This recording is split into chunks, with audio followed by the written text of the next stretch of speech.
Welcome everybody, welcome. We are live tonight. Hey, how's it going everyone? If you have never met me before, if this is your first time meeting me or saying hi to me again, hi, I'm Matt Berry, and here lately I've been going live on a few of my different YouTube channels. Elevated Awesomeness, where you'll find, honestly, I'm trying to niche down on all of them.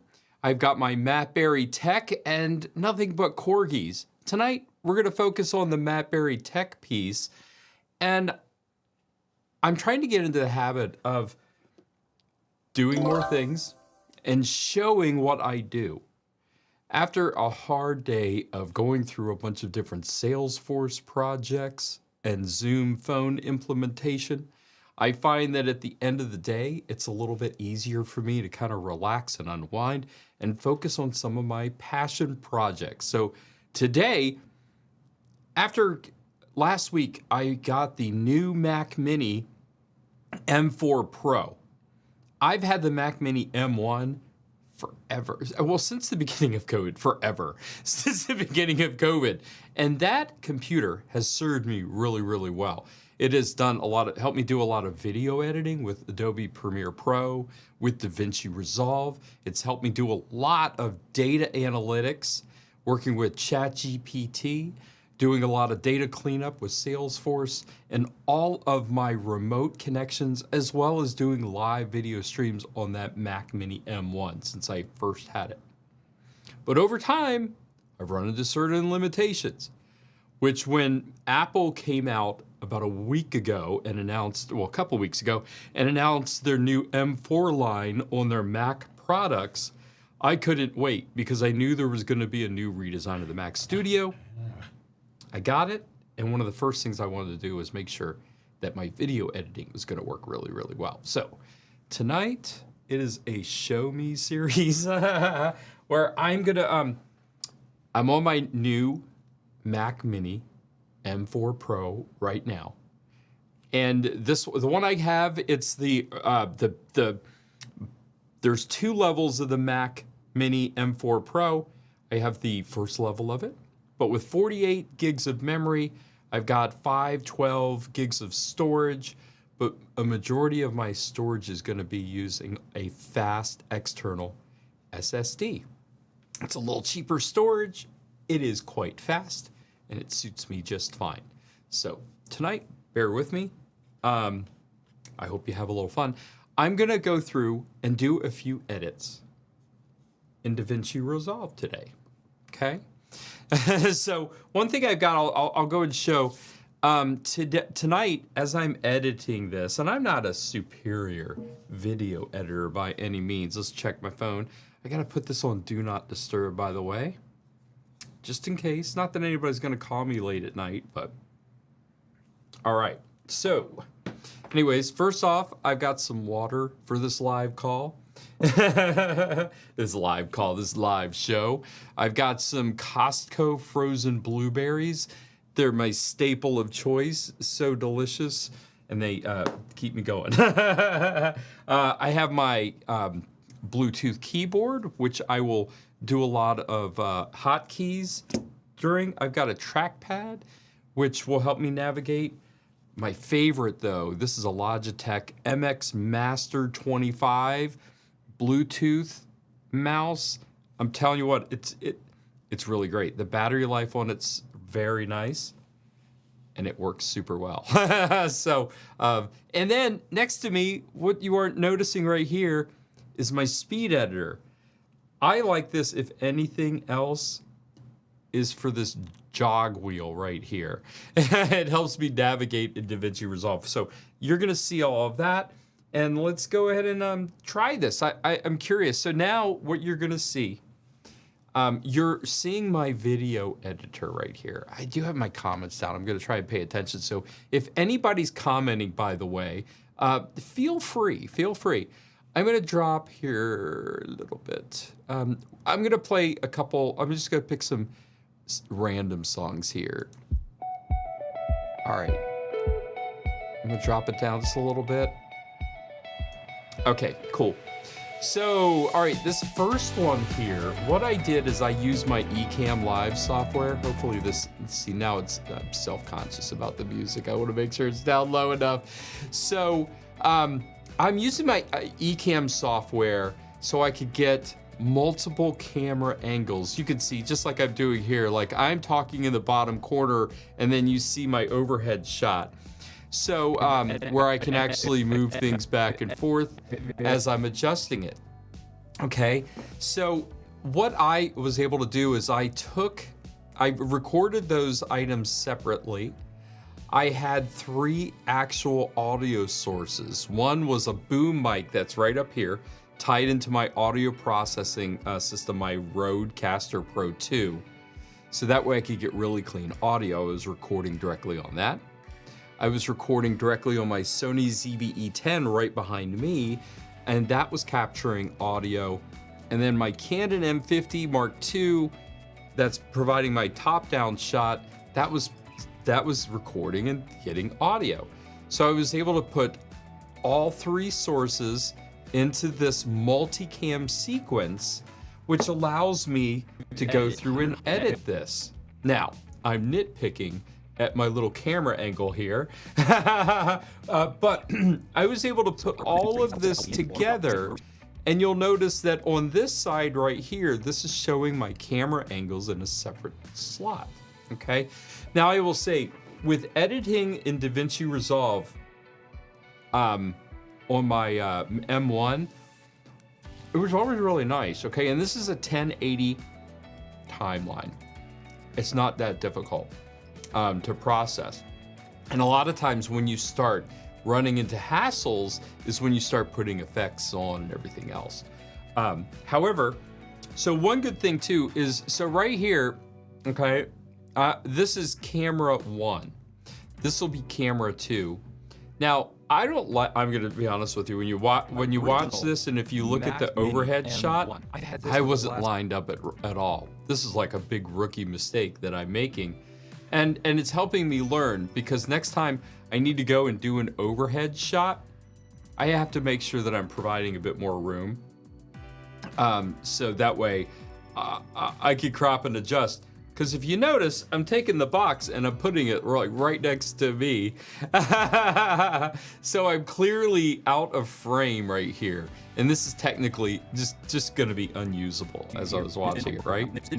But let's say if it was a good shot and if I wanted to bounce back and forth.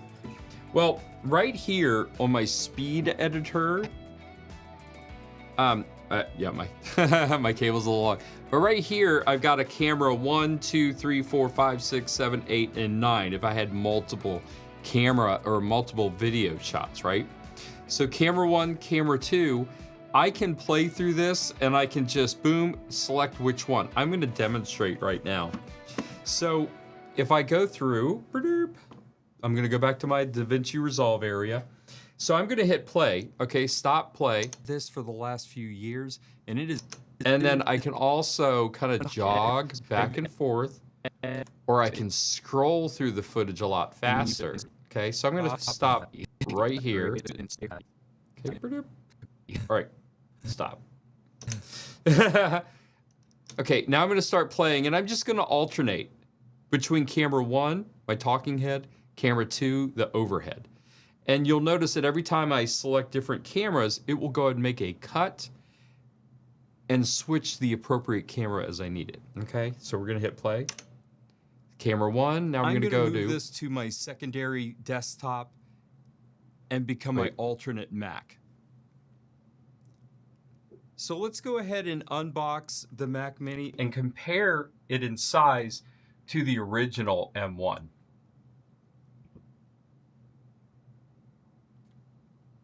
Oh my gosh, I put it in front. Here we go. This is the best part of the unboxing. It is actually. Oh, perfect.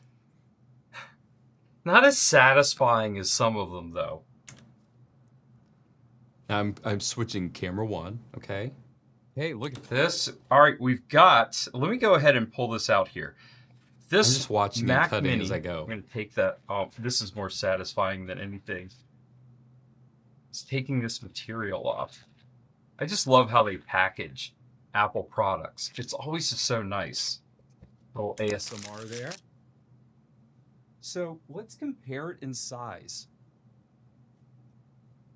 Obviously, I might cut this piece out.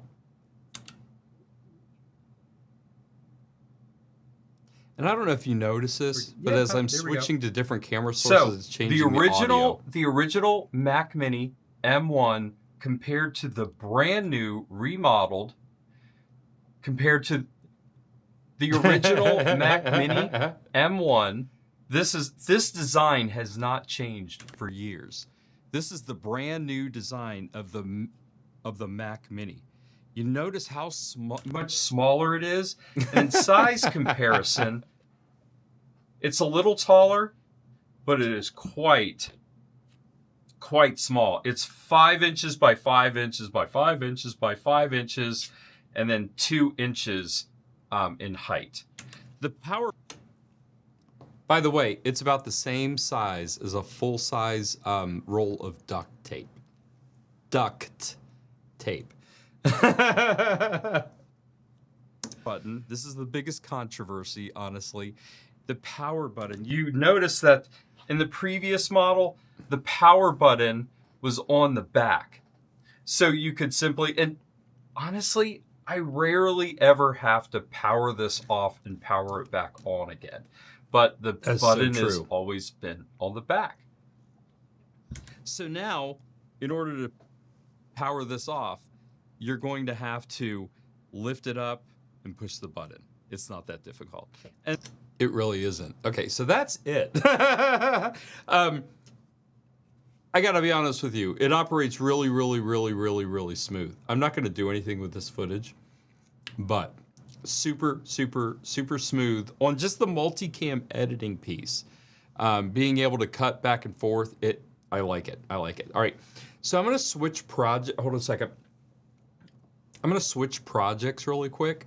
I've got another one I'm working on. Let me go and open a recent one. Corgi Beach Day. Okay, here we go. All right, so what I did is I went through, and what I'll do is I'm gonna use a couple examples. This is DaVinci Resolve 19.1, by the way. And there are a few cool features like video transitions and some titles and stuff, so we're gonna try a few of that. So for the most part, like here, I'm just gonna give a spin of it. I am not I need to get better at this, all right? So when you're working with DaVinci Resolve, you start at the bottom. You've got this in different levels. The first part is your media. That is like, okay, well, what am I bringing into this? And what so we have to import some media. So right up here, this is going to be a lot of your volume sources. This would be locations on my external SSD, because I do a lot of work with DaVinci Resolve on an external hard drive. It saves me a lot of money, and plus, it's a lot better than built-in storage, honestly. That could be a little expensive. So I would go through and I'd pick on an SSD of what I'm looking for, and then I can find it and I can add that folder into my media pool. And then once it's added into the media pool down here, that means I can actually use it. So in here, I actually have a bin where I have a lot of my DJI Osmo Pocket 3 content that I used for this weekend where I went to Corgi Beach Day. I've got a lot of content that's on the iPhone as well. And as you're looking at this stuff, like if you go through and you're looking for, here, I can go and click on any of the media that's in my pool, and then I can pop it up in the player so I can identify, well, what is this? And this is also a good way you can move into, like, let's say the cut page, and you can start identifying some items that you would want to put in your timeline as you're going through, okay? I already have a timeline set for all of this, which is right over here. But if I were to go through and pick a new timeline, I could actually create a whole new timeline from scratch. Let me just go ahead and do that. I'm gonna create just a new timeline. No, I don't want any of the selected bins. Hold on a second. Let's just go and create. Oh, it's not going to work for here, okay? So anyway, so you would go into the cut page, and that if you're working with individual files here, you could pull this up. You can go through and select it. Now, typically when you're working with any type of video content, you would mark an in point and an out point and then drop it in. So let's say I am going to take some of this content right here and I want to put it in, let's say this is on video 1. I've got a video 2 track. So let's say I'm going through and I want to pull specific information here. I would go ahead and mark it in by pressing I, and you'll see that the front part is subdued to the left of the playhead. And then if I want only this part, I'd hit out. And then I could just simply drop that in and out point simply right down here. So now it knows where it's just a reference for the clip that I made, where I can mark an in point, an out point, and then drop that in. And you can clean up a lot of the video clips and stuff that you will work with and then drop it in the timeline instead of dropping all of your media on the timeline and then cleaning it up later, which is actually what I did right now. This is literally like an hour and 40 minutes of the content from my road trip that I took with my dogs. So I'm going to roll through real quick. In DaVinci Resolve, I typically like to work with, I've got a set of I have some keyboards, shortcuts that I typically work with. This is my preset, okay? I typically like to work in,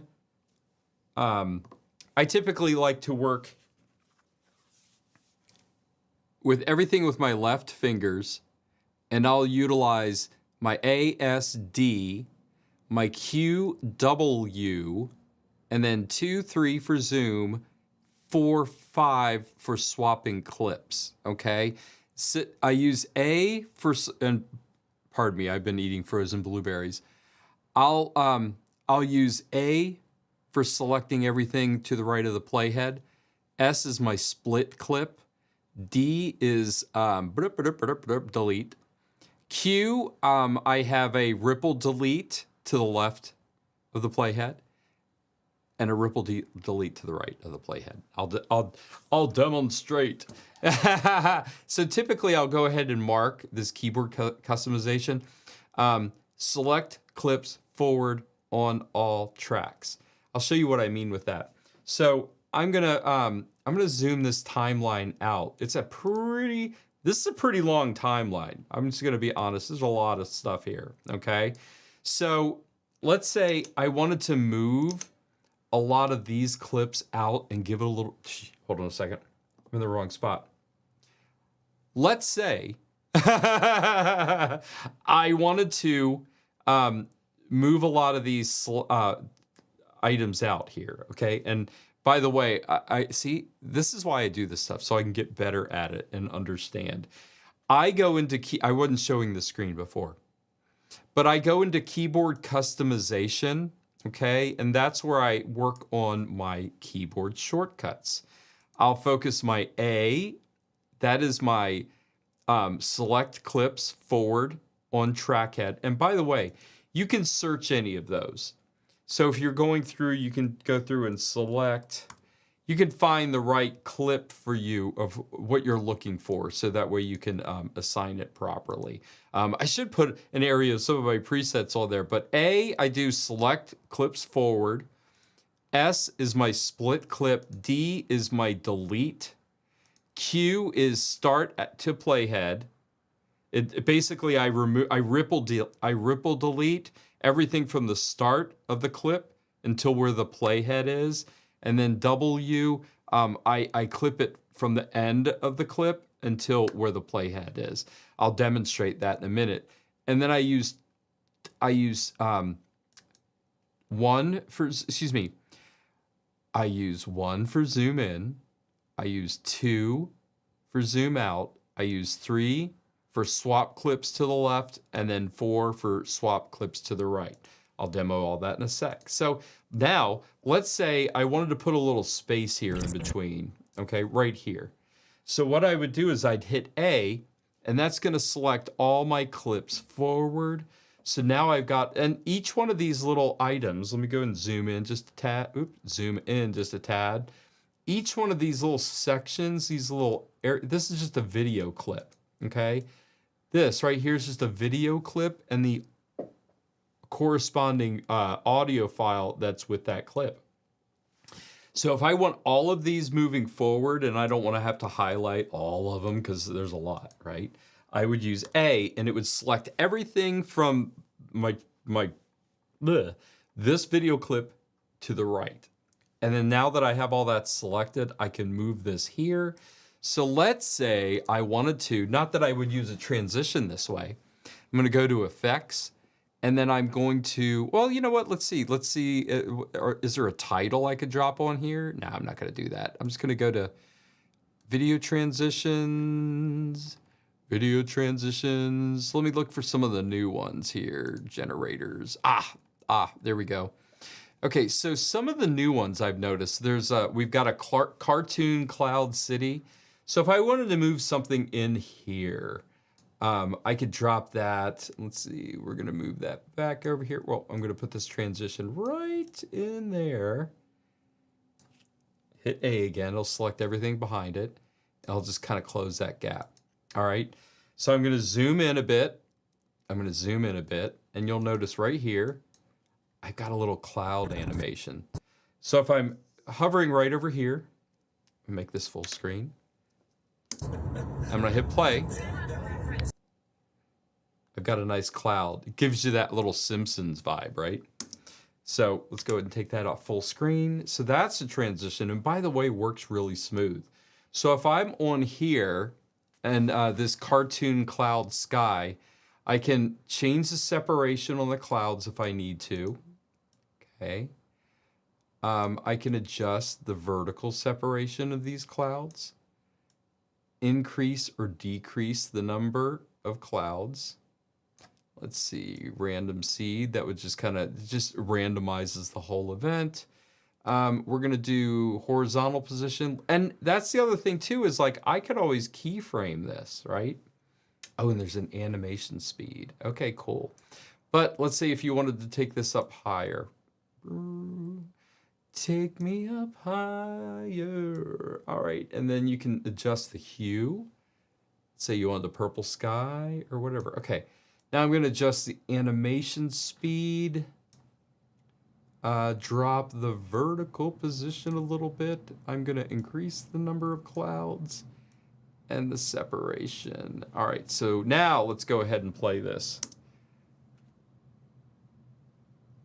Okay, it's zooming in, and then goes from there. Okay, so that's pretty good. So that's one of the transitions. So I'm just gonna go ahead and delete that one out of the way.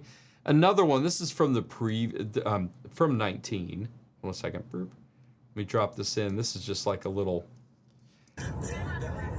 That's kind of nice. But let's see, we've got a cube array. There's gradient lines. The honeycomb, which I kind of like that. I'm gonna check out the honeycomb. Hold on a second. Honeycomb big, yeah. All right, cool. I dropped that right in there. Okay, so with this is obvious. I like that yellow color though. But if I wanted to change that, I can change any of the colors. That's good. I'm gonna cancel that, put it back to the yellow. I'm gonna increase the animation. The random seed, it would just change. Oh my, this makes it really quite unique. Change the bevel. I'm not gonna adjust the bevel depth. The border width. Oh, cool. Nice. Okay, all right, I like this. Let's go and play this one now. And this would be just a little transition here and there. Or if you're just trying to pop in, let me see, hold a second. Let me go ahead. I'm gonna do this. I'm gonna try split this S. I'm doing an S, by the way. So I'm going to hold down Option. That should allow me to copy this. Perfect. And I think there's another... Ah, there is. Hold on. I don't need much of it. I'm just going to trim it down right there. Oh my gosh, what am I thinking of? Hold on. I'm trying to think of what the new one is. Overstroke? Oh, I totally have that wrong then.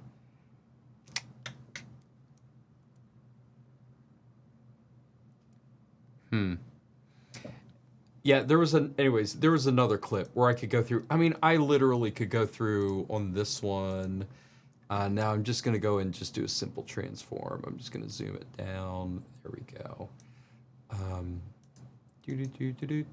not going to worry about effects with it. But yeah, I could do something like that. Here.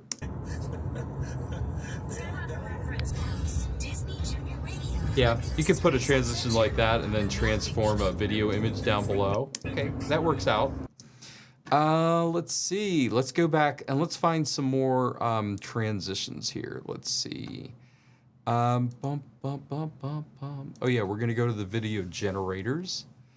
This is one of the. Let's see. This will be a circle scale out. So this would be a nice little transition that you could put like right above. Here we go. Noon East on Business Radio. Share magical moments with your little ones on Disney Junior Radio. From the sky to the sea to the clubhouse. Nice.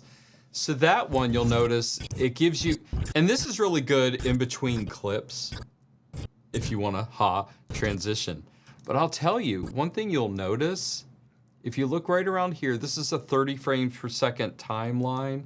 It hasn't had a whole lot of chance to catch up, but if you notice, I'm doing 26%. But right here is the frames. It's staying around 30.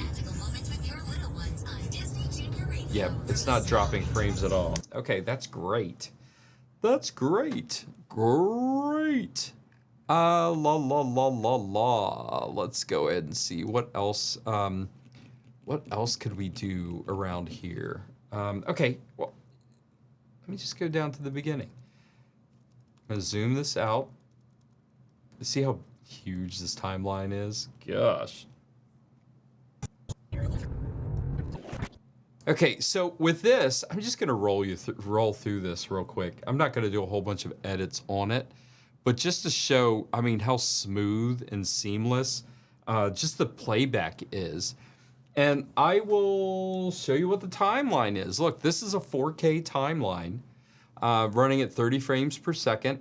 Well, video monitoring, I've got it at 4K, but that's okay. I'm just gonna I'll go ahead and put video monitor just to show. And then I'm gonna go playback resolution. I'm gonna put this in full. Okay, so the playback resolution on this should be 4K. Astra, you ready for the road trip? Orbit, are you ready for the road trip? Go, go, go, go.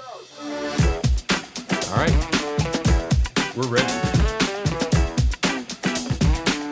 Now, if you notice on this timeline,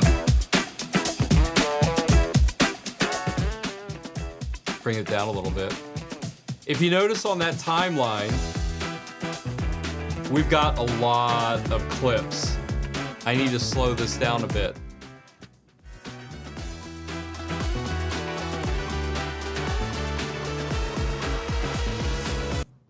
God, I gotta turn down the volume because that's just too much.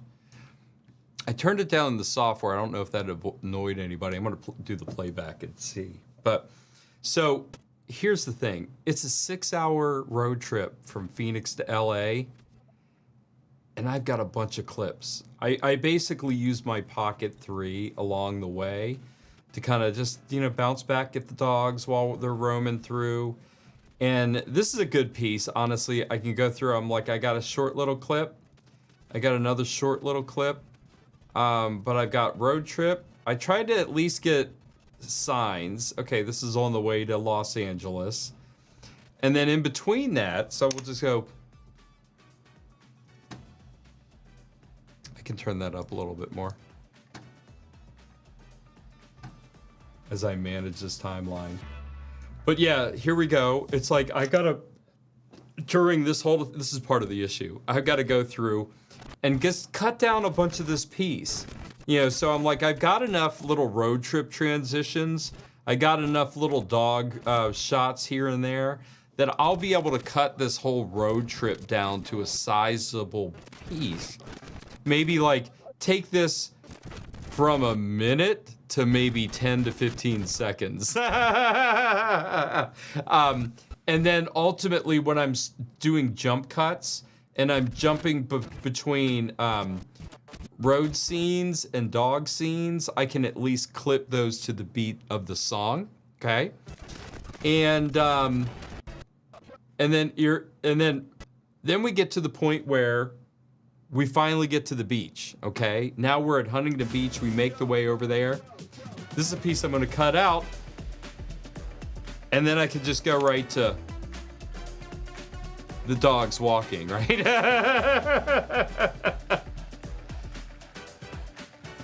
And I'll just have to clip this out, cut this a little bit, so that way it's like they're right at the beat. But here's some more scenery from my Osmo Pocket 3. Little time at the beach, right around sunset.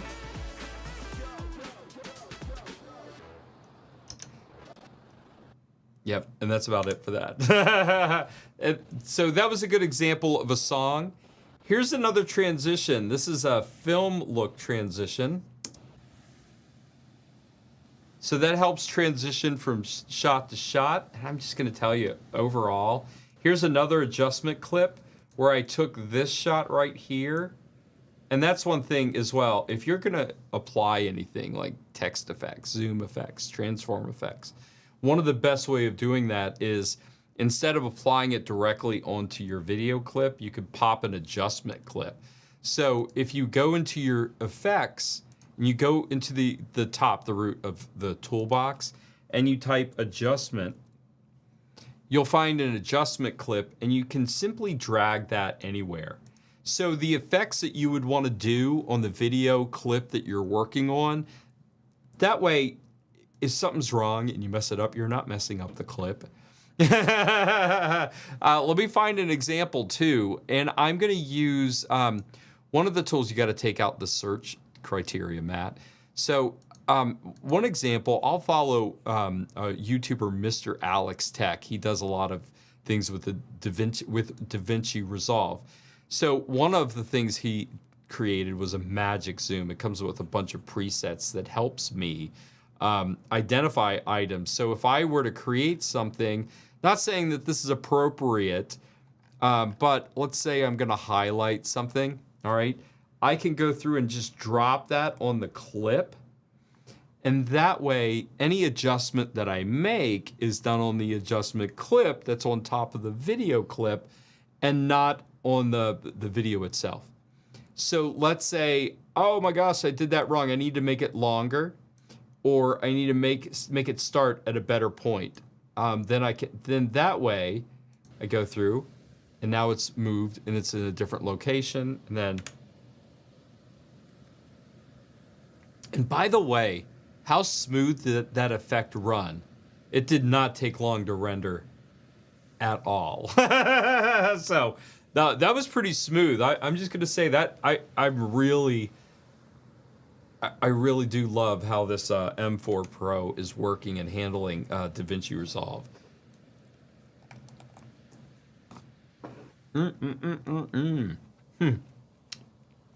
Gratuitous corgi shot.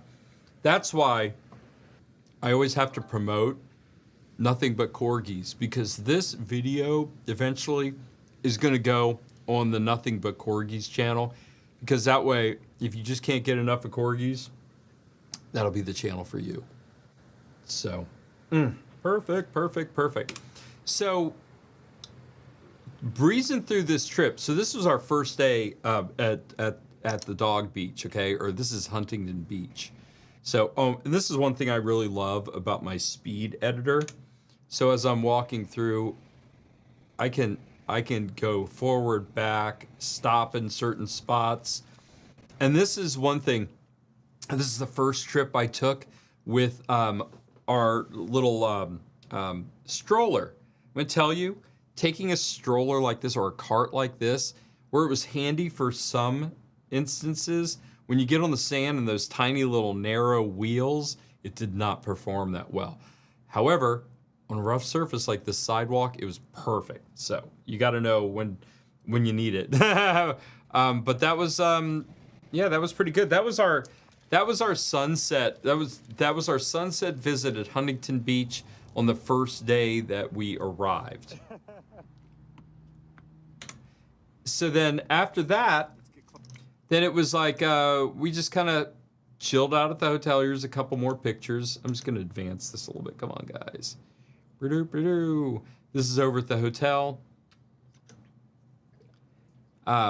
Typically, there are a lot of times, this is me trying to get used to being on camera and actually trying to pretend that I'm vlogging while I'm away. Some of this content's unusable, but anyways. But Orbit, he's my biggest fan, so we'll go ahead and cycle through that. There we go. So this is near where we stayed. It was early morning on a Saturday, super foggy, but it was really, really, really nice. Look at that. See, you just get unusable footage, but you just cycle through it. That's why it's an hour and 40 minutes. We stopped at Dutch Bros. I'm not a Dutch Brothers fan, but it was nearby, and I knew they have pretty good dog or pup cups. So the dogs enjoyed that. There's Orbit again, just kind of chilling out. Now we're heading out to Corgi Beach Day. Heading over there, we're going over to, this is, God, what is that? I can't remember. Anyway, so this is heading right to Huntington Beach, right near where the dog beach is. So I had to drive over here, make this little turn so I can make the parking area. Luckily, we got parking. That was not much of a problem. I put my DJI Neo up for a spin. This is the only drone footage I got. There's the car. There's the Subi, the awesomeness mobile. Another day back at this one. This is Huntington Beach. This is Corgi Beach Day for the fall. So there are a lot of corgis around. I'm just gonna go through here. There are a lot of corgis around. I will tell you, I was so proud of my dogs. You get to the point, cycle through, fast forward, there we go. You get to the point at Huntington Beach where you can just take your dogs off leash, okay? And mine are pretty well behaved. I like I said, pretty proud. They did me well. But there are so many corgis over here. We got there a little earlier, but tons of corgis, tons of corgi owners. But way more corgi fans than anything. I would say there were probably more corgi fans than there were corgi owners. And non-corgis there too. Nice. I can't even describe how much fun they just have over there. So, did really good. Here we go. We're just going to fast through a lot more of this. You can see I have some footage that is askew. So how am I going to fix that, right? All right, so let me just take this one right here. Burp, burp, burp, burp, burp. We're going to go and transform this. Rotate the angle, and that's going to be 90. Here, let me just do this. 90. Boop. Okay, now I'm going to go ahead and, I mean, I could do this. There's a little different. I could go ahead and fit it, but there we go. Essentially, I just rotated it and zoomed it in, okay? There we go. Now we fixed that footage. I know you want to surf, don't you, Orbit? I don't know why that one was different. Anyways. So I got a pretty good spot. I paid for parking for several hours. That is only coming through one channel. Of like the activities, so. Okay, well there you go. So yeah, that's how you fix those. That's how you fix that footage when it's askew. But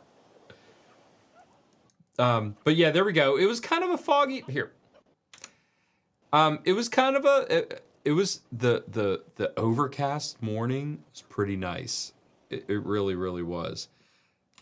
Okay, those two stayed together pretty well. I gotta admit. Orbit is a social butterfly. He will go and visit everybody else. But Orbit will never leave my orbit. And Astra will never leave our orbit. So anyways, yeah.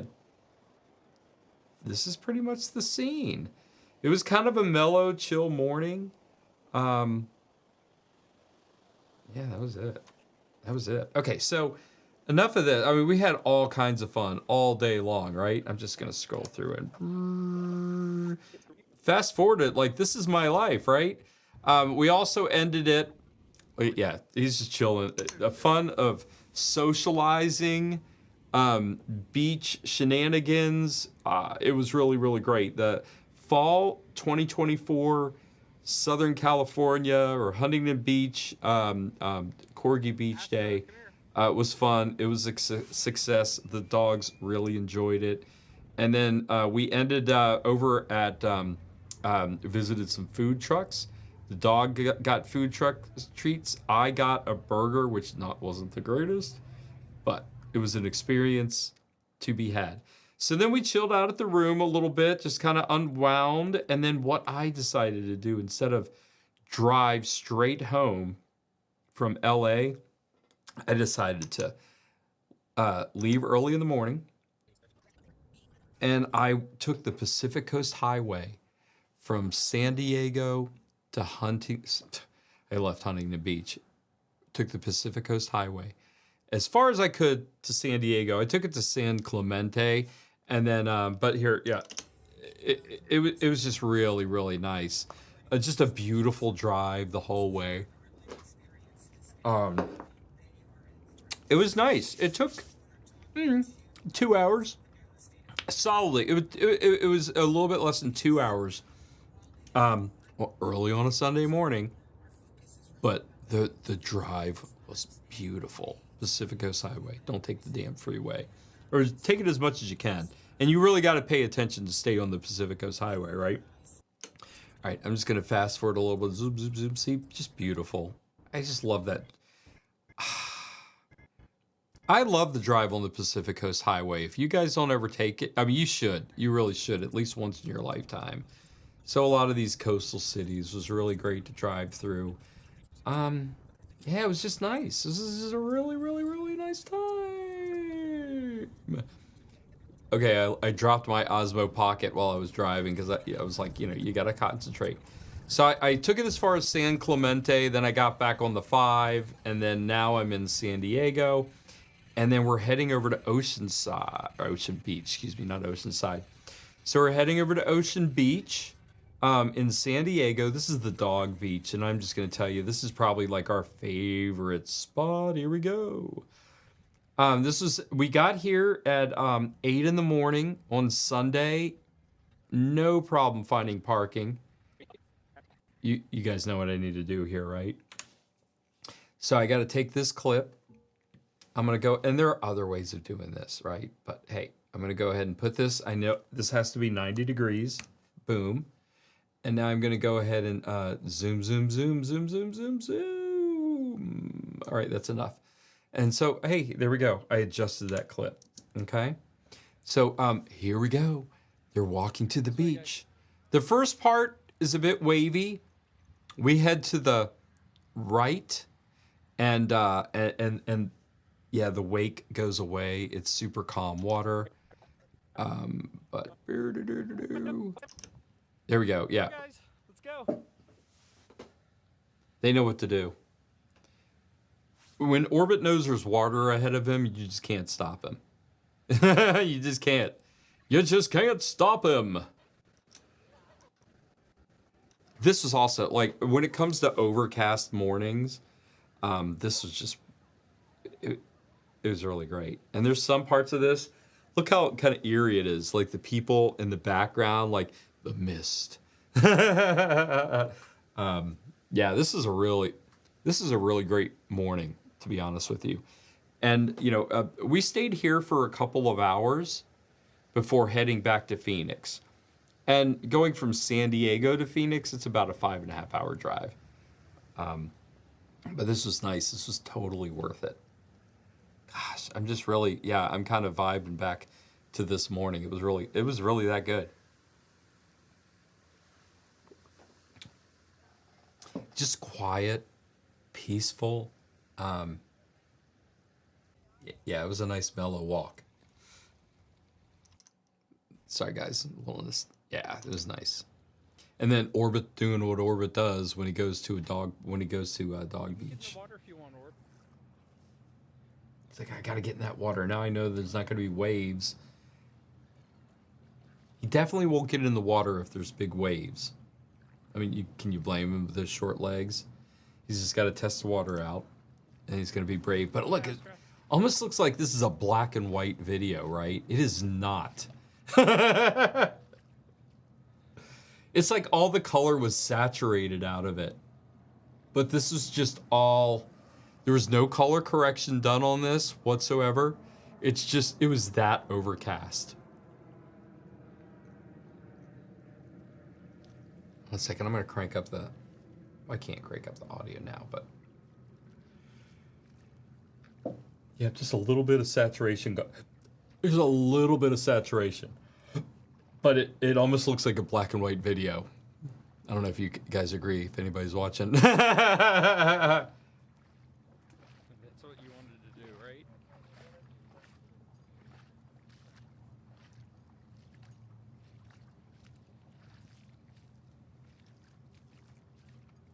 Nice. Okay, guys, I know this turned into DaVinci Resolve Edit to DaVinci... And look, we get past... This is so weird. Look, right? Almost like desaturation, except for Astra. You see a little bit of the red, right? In Orbit. And then we all of a sudden like, wow, we break through for the color. No color correction whatsoever. That was just like legit real. Yeah. It's so nice. Let's I just love it. Okay, I didn't do a whole lot with this, but just some of the things that I did.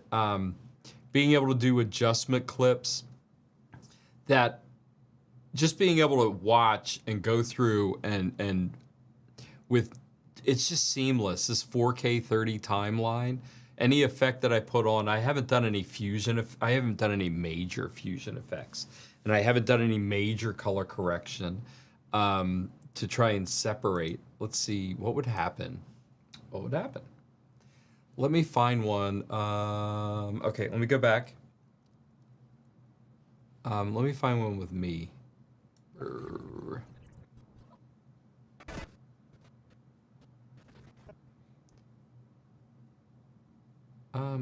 Oh, let's do this. This is a small enough clip. Right? Yeah, this clip right here. Okay, let's, I don't know how that's gonna work. I'm gonna go to the color page.